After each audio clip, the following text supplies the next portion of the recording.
Cinema industry ఇప్పుడు టోటల్గా change అయిపోయింది.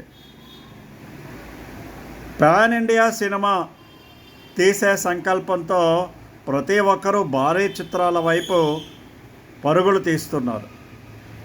పాత టైపు ఫార్ములా చిత్రాలను పక్కన పెట్టి ఎవరికీ అర్థం కాని లేదా అందరినీ కన్ఫ్యూజ్ చేసేటువంటి స్టోరీస్తో లేదా కథనాలతో లేదా ఇన్సిడెంట్స్తో సినిమాలను తెరకెక్కిస్తూ సలార్ మూవీ దగ్గర నుండి లేదా అంతకుముందు వచ్చినటువంటి కర్ణాటక నుంచి వచ్చినటువంటి సినిమాలు అయితేనేమి, ఆంధ్రా నుంచి వచ్చినటువంటి సినిమాలు అయితేనేమి, స్టోరీ లేకుండా ఏదో కొత్త రకం కథనాలతో ఎవరికి అర్థం కాని రీతిలో కల్కి వరకు కూడా ఏదో తీసుకున్నది ఒకటి క్లారిటీ లేనటువంటి సన్నివేశాలతో సినిమాలు తీసుకుంటూ ముందుకు పోతూ ఎండ్లెస్గా సినిమాలు తీస్తూ దానికి ఇన్వెస్ట్మెంట్ పెరిగిపోయిందని పార్టీలు పెంచుకుంటూ ఈ విధమైనటువంటి పరిస్థితుల్లో తెలుగు పరిశ్రమ కొట్టుమిట్టాడుతుంది అని చెప్పడానికి ఎటువంటి సందేహము లేదు.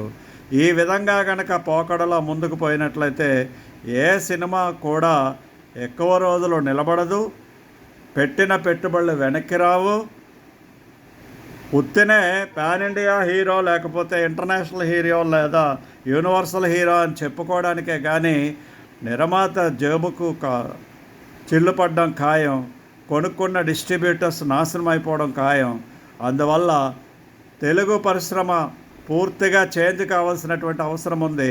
తెలుగు పరిశ్రమ కారణంగా ఈనాడు బాలీవుడ్లో కూడా ఎవరూ కూడా సాహసం చేసి అంతంత ఇన్వెస్ట్మెంట్ చేసి సినిమాలు తీయడానికి ముందుకు రావట్లేదు. మరి తెలుగులో ఉండేటువంటి కొంతమంది నిర్మాతలు ఏ విధంగా ముందుకు వస్తున్నారో నాకైతే అర్థం కావట్లేదు. కానీ పుష్ప 2 తర్వాత ఈ సలార్ 2, ఇప్పుడు దేవరా 2, అంతేకాకుండా కల్కి 2, ఇలాగా ఎండ్లెస్ మూవీస్ తీసి మొత్తం ఇండియన్ సినిమా ఇండస్ట్రీని భయపెట్టేటువంటి పరిస్థితి మన వాళ్ళకు వచ్చింది. ఇది ఎంతవరకు దారితీస్తుందో నాకైతే అర్థం అవ్వట్లేదు. ఇది మట్టుకు సినిమా పరిశ్రమకు శ్రేయస్కరం కాదు, ఏ హీరోకి కూడా శ్రేయస్కరం కాదు. ఒకళ్ళిద్దరు మంచి ఇన్సిడెంట్స్ ఉండి ఆ సినిమా హిట్ అయితే అది హీరోయిజము వల్ల వచ్చినటువంటి విజయం కాదు.